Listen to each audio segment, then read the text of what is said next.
Isa na namang mainit na usapin ang gumugulo ngayon sa Senado. May mga nagsasabing legal ang ginawa ng bagong mayorya. May mga nagsasabing labag ito sa konstitusyon. At gaya ng karaniwang nangyayari sa politika, bawat kampo ay kumbinsidong sila ang tama. Pero bago tayo magpadala sa ingay ng politika, mahalagang unawain natin kung ano ba talaga ang pinag-aawayan. Ang sentro ng kontrobersya ay ang tanong kung legal bang nakakilos ang bagong mayorya sa Senado gamit ang kanilang 12 miyembro. Kabilang ang pagdeklara ng mga bakanteng posisyon sa liderato at ang paghalal kay Senator Win Gatchalian bilang Senate President pro tempore. Ayon kina Alan Peter Cayetano at Pia Cayetano, hindi umano sapat ang bilang na ito at may mga hakbang na ginawa ang bagong mayorya na labag sa batas at sa konstitusyon. Ngunit ayon naman sa mga legal na argumento ng kabilang panig, may mga umiiral na desisyon ng Korte Suprema na matagal nang nagpapaliwanag kung paano binibilang ang quorum sa Senado. Dito pumapasok ang salitang quorum. Sa simpleng paliwanag, ang quorum ay ang minimum na bilang ng mga miyembro na kinakailangan upang makapagsagawa ng opisyal na negosyo ang isang legislative body gaya ng Senado. Marami ang nag-akala na otomatikong kalahati ng 24 senador ang laging basehan.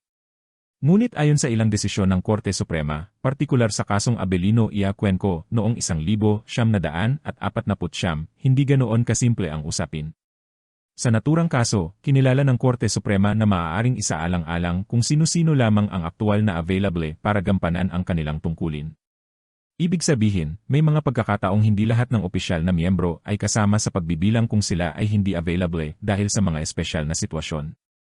Maging noong 2015, nagkaroon din ng sitwasyon kung saan hindi lahat ng senador ay naroroon dahil may mga nasa ibang bansa at mayroon ding nakakulong.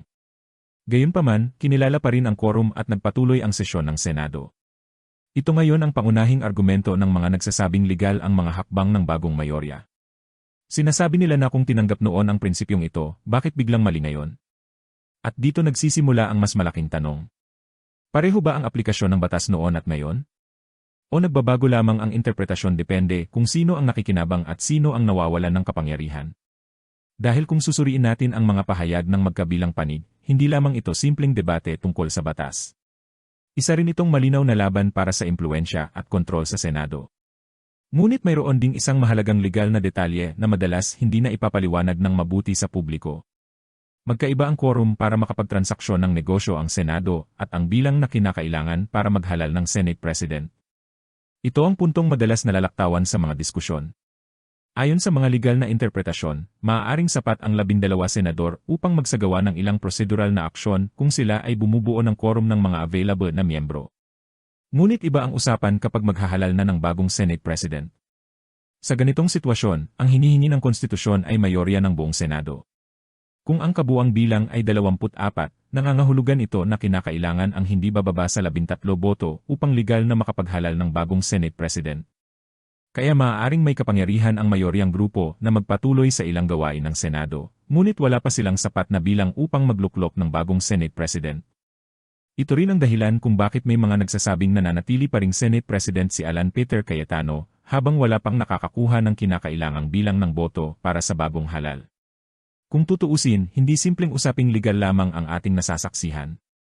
Ito ay isang banggaan ng magkakaibang interpretasyon ng batas na lalong pinapainit ng politika. At dito dapat maging mapanuri ang publiko.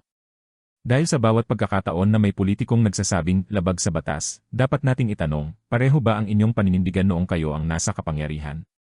Kapag ang isang prinsipyo ay tama lamang kapag pabor sa atin, ngunit mali kapag tayo ang dehado, hindi na prinsipyo yon. Interes na lamang iyon.